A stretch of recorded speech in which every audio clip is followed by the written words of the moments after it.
So, Mazzie, thank you for joining me today. It's really great to have you on. Yeah, thanks for having me. Yeah, so you're a St. Joe native.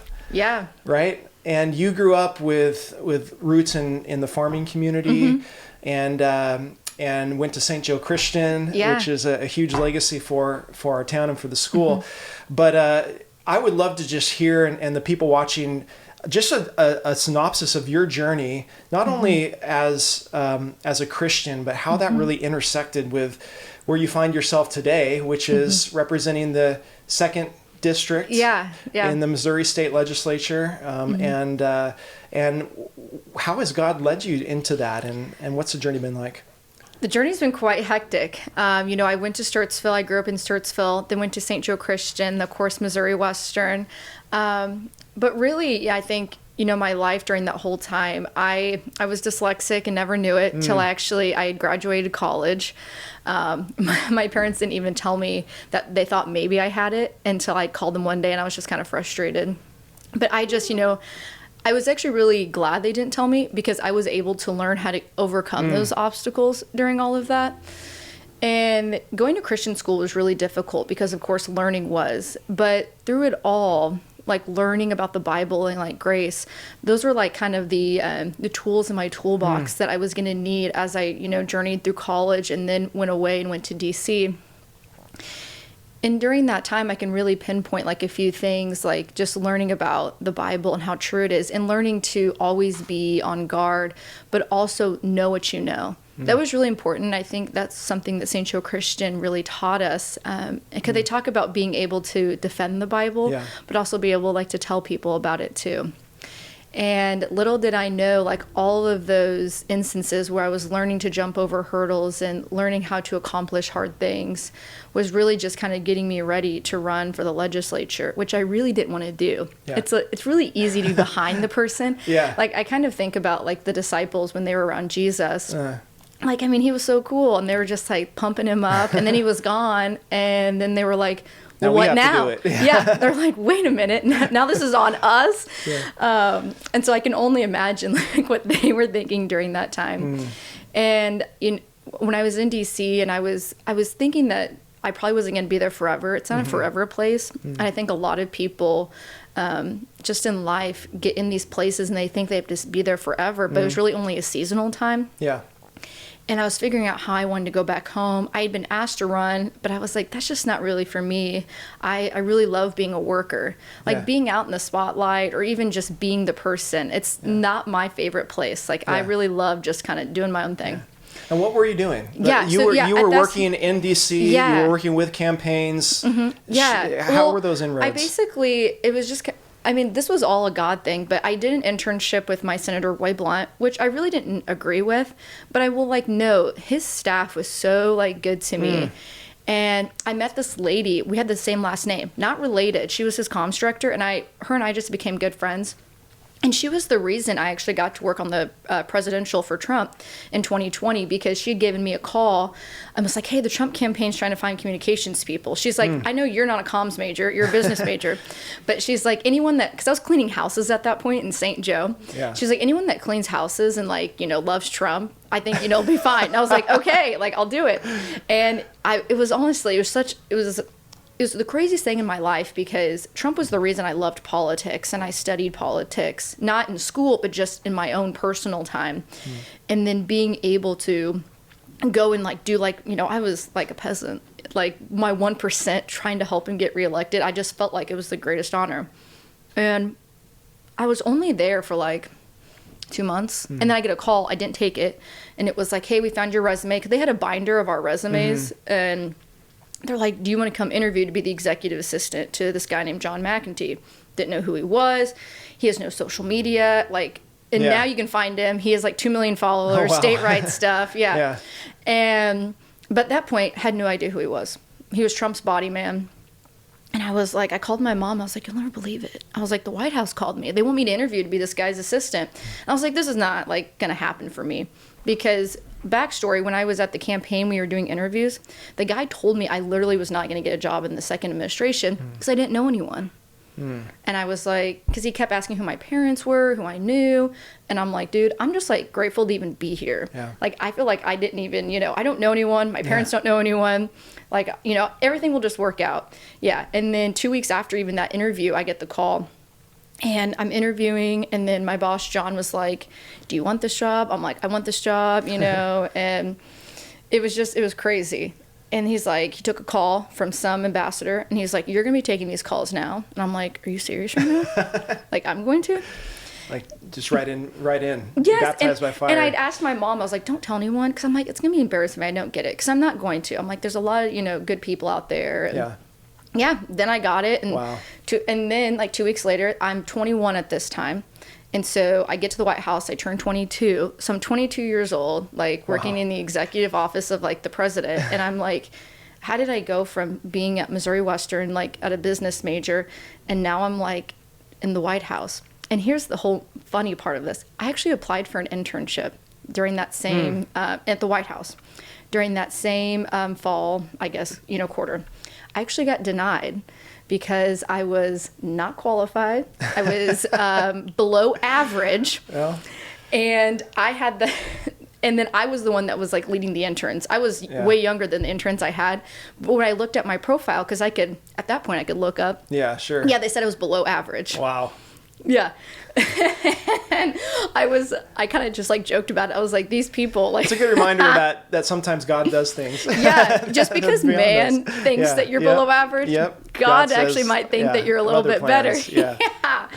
And so I got to do that. And then, of course, the election was stolen, and then we were like promptly kicked out. And I got this job with Marjorie Taylor Greene, who at that time, like, Trump, they were kind of like, Trump was a little bit exiting out, and then they needed to find like a new person to kind of the media to attack. And that was her. And so that was just, I think, really thought provoking, because I saw her do so many interviews, and she is so quick. I've never seen someone be able to like think on their feet so fast in my entire life. And I used to think, watching her, I'm like, oh, maybe she could have done that a little better. But until I got in that position, I was like, she has a talent that I definitely don't. But it was really during that time, I was like, okay, I don't want to be in politics because like of who I'm working for or, what I'm doing. I want to make a difference. Yeah. And the thing is like MTG is MTG without her staff, or with like, she can do it all on her own because she's that talented. And I really just want to be like adding to the movement and making sure that we're having conservative politics and wherever. And so ended up coming back home because a commissioner called and was like, hey, it's open, like you should run. We have nobody else that wants to run. And I looked at the legislature, which, I mean, I had no idea what was going on in Missouri. I could tell you everything in DC, but Missouri, I mean, it was pathetic. We didn't get men out of women's sports. We haven't passed the SAFE Act like a lot of states had done. It really looked like our legislature was made up of more Democrats than Republicans. And was almost even more swampier. And I used to tease, I thought Missouri was like worse off than DC. And then getting there, I was definitely correct. Yeah. And so I announced I'm running for office. Then they redistrict everything. Yeah, completely changed the entire district. Because you ran it against an incumbent. Yeah, I had to run against an incumbent. So at first it was like nobody, right? They took my home county, gave it to somebody else, and then the other district was like a Z. I mean, it was very thoughtful the way they did it, because it helped the guy that took DeKalb County, and then it helped the guy that took the rest of District 2. And so somebody was like, maybe you should just wait your turn and then go. And I'm like, you know what? No, like I didn't raise this money. I didn't come all the way back home just to like wait it out. Like I'm going to do this. And if I lose, I lose. And I'm just going to keep going with my life. Yeah. So yeah, that was probably the craziest year and a half. I mean, running against an incumbent, especially when my Speaker of the House did not like me, spent hundreds, he spent $100,000 against me. For average, $15,000 is a lot. But that campaign was probably the hardest thing I ever did. And the only thing that got me through was like God's grace and just reading the Bible every day and like truly like trying to figure out why God was having me run. And that was kind of my biggest question. I'm like, why are you having me do this? Yeah. This is so miserable. Wow. And it was. I mean, door knocking on someone's door and having them like rip the paper in your face, throw it back, Wow. So you met all the obstacles that's part of that whole process. Yeah, every obstacle, I think even for like just a normal person running. Most people don't, like, good people don't want to run for office. And honestly, I don't really blame them. Yeah. It's not a lot of money. It's honestly, if you go hardcore, you get a lot more flack than what, normal people do. So, yeah. Yeah. So you won your election. You're in the state legislature. You're seeing the underbelly of how that all works. Yeah. Since that point, tell me a little bit about some of the legislation you've been able to be a part of that you feel has been like really impactful for us, for our state. Yeah. Okay. So we're in the SAFE Act, and like little did I know how much people don't like those bills. Like Republicans asked to like not have those bills. I had no idea. And we had like Republicans working against us to even pass the bill. And the thing is like we had like a no exceptions, like no sunset clause on it. And the only way the Senate would even pass it is if we put a sunset clause of like 4 years. Oh, wow. And the thing that we had in there, we don't want to protect children from mutilating surgeries for more than 4 years, right? No. And the craziest part that didn't get caught, and there was only like very few of us actually knew, the Democrats didn't catch it, but there was a clause in there that basically, even after the sunset clause, if something were to happen to a child, like, you prescribe them testosterone, estrogen, they have the ability to sue you. And nobody knew that. Oh, wow. And so that was kind of a secret that we had to keep. Yeah. Because only like 4 of us figured it out. It was a senator, Andrew Koenig. He had kind of figured it out, and we kind of read it, and we couldn't tell anyone. Yeah. Because it would have ruined the entire bill. Yeah. And so we're coming up almost on 3 years of the sunset clause. I mean, it's already been, we're close, because we basically have to get it done by next year. Yeah. And so I think this is important because I think I've even talked to people. There are probably many people in Missouri. Yeah.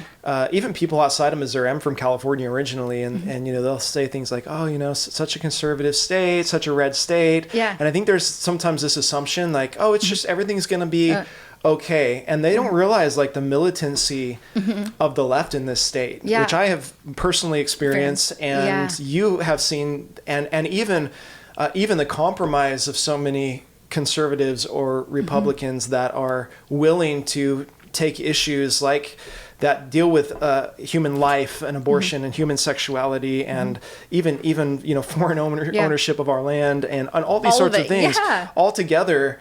I don't think people are recognize how quickly something could change here. Right. Well, they didn't even know this was going on. So this was going on in Missouri, down in St. Louis, at the children's hospital there. They were removing young girls' breast. Wow. And so that was something. So we had the bill right in January. It was like a 12-hour hearing. We were there from like 6 to like 3 in the morning. And this wasn't going on. You had the WashU doctors come up and say, this isn't going on. We're not doing this to children, blah, blah, blah. Well, then a whistleblower comes out. And she wrecks their entire story. I mean, she is not a Republican. She was, she views herself as a liberal, in all of that movement. The truth doesn't take a side. No, and she was just like, I just can't live with myself anymore. She's like, I'm having to document every time, we put these kids on these drugs, and then they're coming back, they're removing their breasts, and they're calling us saying, what can you do? And the doctor says, we can't do anything. Wow. That's the side of the story that they don't tell you, is that we get all these kids addicted to all these drugs, we take their breasts, all this stuff, and there's no way to reverse it. Any good doctor that knows about hormones knows like how vital it is, because once you put anyone on hormones, like if you go on more estrogen, even when you're older, you have to do it so delicately because there's no formula of fixing it once you go overboard. And the fact is that like medical doctors, they were doing this in Missouri. I mean, was sickening. And that's what changed it all. It was almost like God was like, okay, like I'm so like offended with my children being hurt. And he makes this woman come out like that had such a powerful testimony, and she like was just amazing and just kept pushing through. She even came back this last session to try to remove the sunset clause, and actually came. Her name is Jamie, and I mean her testimony was incredible. Wow. We're facing this Amendment 3. And probably when most people watch, some people might see this after it's, after we know what's going to happen. We don't know what's going to happen, but some of the polling suggests that that Missourians aren't quite getting the impact that this could have on abortion rights in our state. What do you see from an internal perspective of like, if this passes, what are the implications? What can be done to still try to ensure, like, right now we don't have any abortion clinics in Missouri, and it's a very pro-life state, at least from a legal perspective. What's potentially at risk? I mean, there's a few things. One, of course, the way that it's written, it would reverse the SAFE Act. So it would take away anything that we have, any legal recourse for any minor that goes through that. That's going to be gone. The second issue is the adverse action. And so the way that they word it is like in paragraph 5. And this is the biggest one, just because we've seen what Planned Parenthood has done in Missouri personally, that if an abortionist would do something that would harm a woman while she's getting an abortion, there's no legal recourse. Wow. And I haven't seen any lawyers, liberal, be able to defend that that's not true. That's always my first thing is I'm like, what about the adverse action?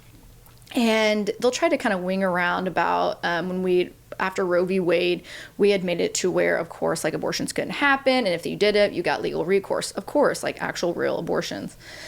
And it's kind of sickening to me. In 2018, 2019, Planned Parenthood in Columbia, Missouri was using moldy machines on women. And they actually had to be shut down. Wow. It was a huge deal. Nobody ever talks about that. You can see a lot of news articles if you put it in, but nobody talks about that. It's not the forefront. It was during, I think, it was about the tenure of like Josh Hawley, Eric Schmidt being the AG. And then, of course, you see just last year, last year, Planned Parenthood in Independence, Missouri was saying yes to an older man, that a 13-year-old that's pregnant, we can take her to Kansas so she can get an abortion. Wow. Didn't ask about her dad, didn't ask about her parents, didn't ask. Yeah, I've seen some of the undercover footage of that. And a lot of people say that's fake, that's not true. But the reality is like, what is the easiest way to get rid of evidence of rape or anything like that? Is to have an abortion.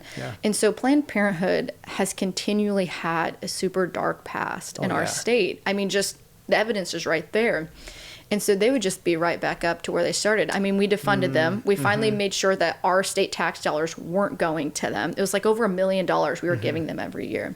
So that removes all of that. And the whole main course is things that are put in our Constitution can't be changed. You have to go back through the process, which is very tedious. It requires millions and millions of dollars. And the question is like, is our Constitution supposed to be ever changing year by year by year? And the answer is no. Like the U.S. Constitution's only been changed a handful of times, and that's our federal Constitution, because that's what's supposed to balance and govern our state. Absolutely. But now, like outside interest groups are like, we're done with the legislature. It's slow. They don't pass a lot of things anyway. They're like, now we're just going to funnel in millions and millions of dollars. Make it happen. We're going to confuse people. Wow. And I mean, that's really what's at stake, is because we never pass an initiative petition. And to make it to where it's at least a little more fair, I would say, for the entire state. Because now we just have St. Louis, Columbia, and Kansas City getting to decide what happens to all of our state. Wow.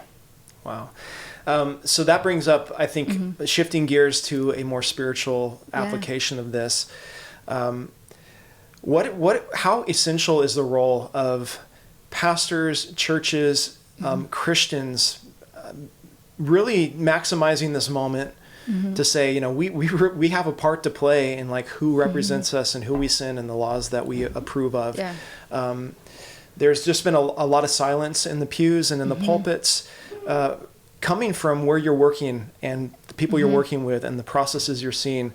How essential is it now for pastors to find courage and churches to find a voice in this?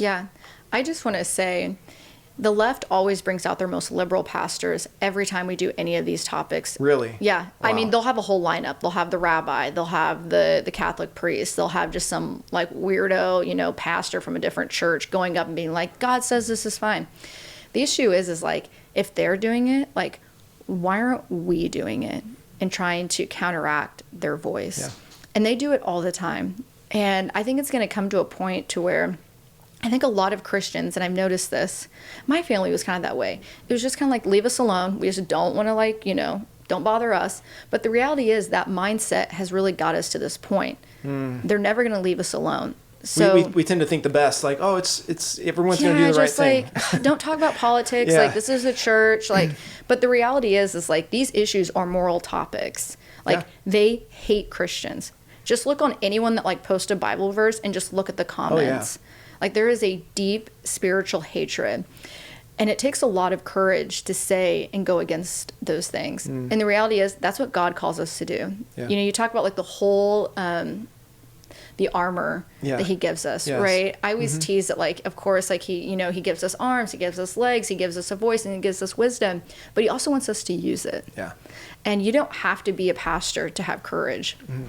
I always try to tell my constituents, like, you don't even need to be an elected official to have courage. When you're in your workplace and someone says something that's ridiculous, you can counteract that in a really sweet and nice way. Because sometimes, like, I don't know how many times I've spoken up in a huge group of people and been like, this isn't right.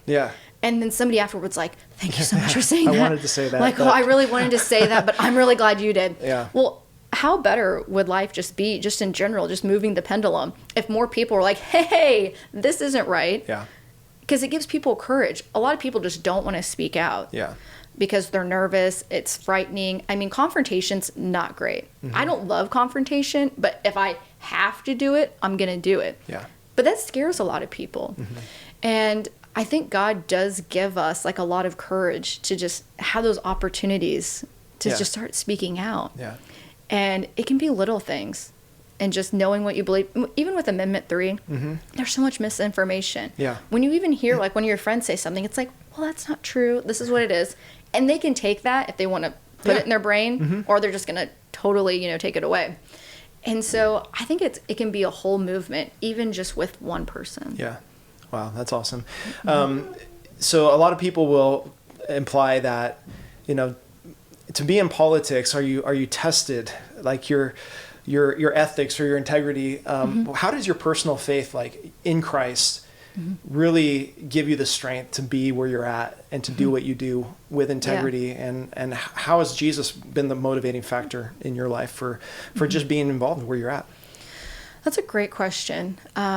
My relationship with Jesus is I want to honor him with everything I do. And I want to show and be an example. And so I feel like, my life up to this point has just helped me to realize, okay, people are watching me regardless if I want them to or not. And I really don't want to do something that's going to hinder the kingdom. And I've messed up. Like I've, said stupid words and, like I've done it all. And it's like, maybe I shouldn't have said that. I mean, I'm not going to apologize for it because I believed it. But it's like, maybe I should have said it in a nicer way. But I try to keep a lot of boundaries in the legislature. I'm married now to a really awesome guy. Yeah. And I've always just kind of had more boundaries, even more now, like how I go out. I don't drink, I'm not trying to hang out past a certain time. Like I always kind of tease at 8:30, like I go home. Like I'm not trying to go to all these meetings and everything. And I think sometimes by the way I live my life down there, people notice. A lot of people thought I was Mormon, funny enough, because I didn't drink. Yeah, because Mormons don't drink. It's like, no, I just, I'm representing like a great group of people, and I don't want to mess it up. Yeah. And when I'm voting for bills, I'm thinking, we had a really tough bill last year that was not that great. A lot of people voted for it, and it was really tense. And I got told my life was ruined if I voted against it, yada, yada. Wow. But the reality of it was, I was like, I live to please God. Yeah. And I don't really care if you agree or disagree with me, because if I'm honoring God, then I'm okay. Because I'm all about you're either eating well or sleeping well. I don't care to eat well. I care to sleep well at night when I have to go back home and try to explain to my family what's going on.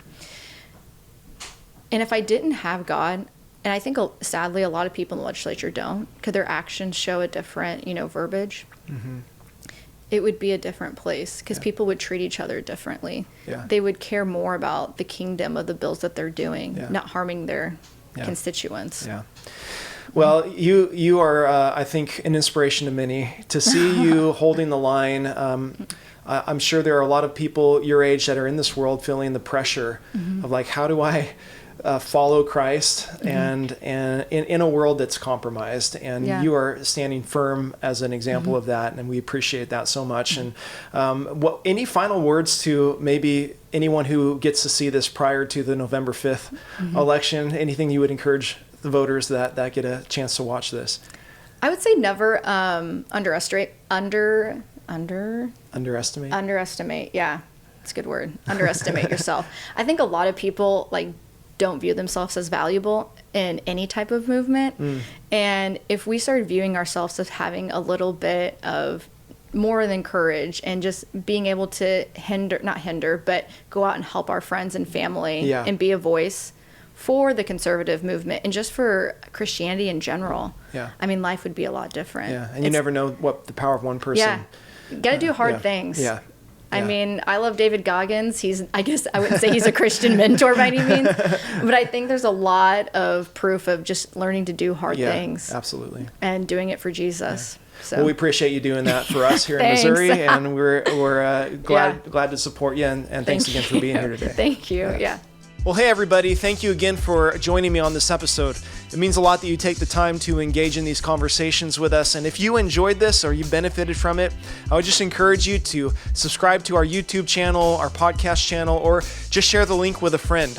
Together we can continue to get the Word of God out into our culture and bring clarity in the midst of chaos and all the confusion going on around us. So God bless you guys until next time. See you then.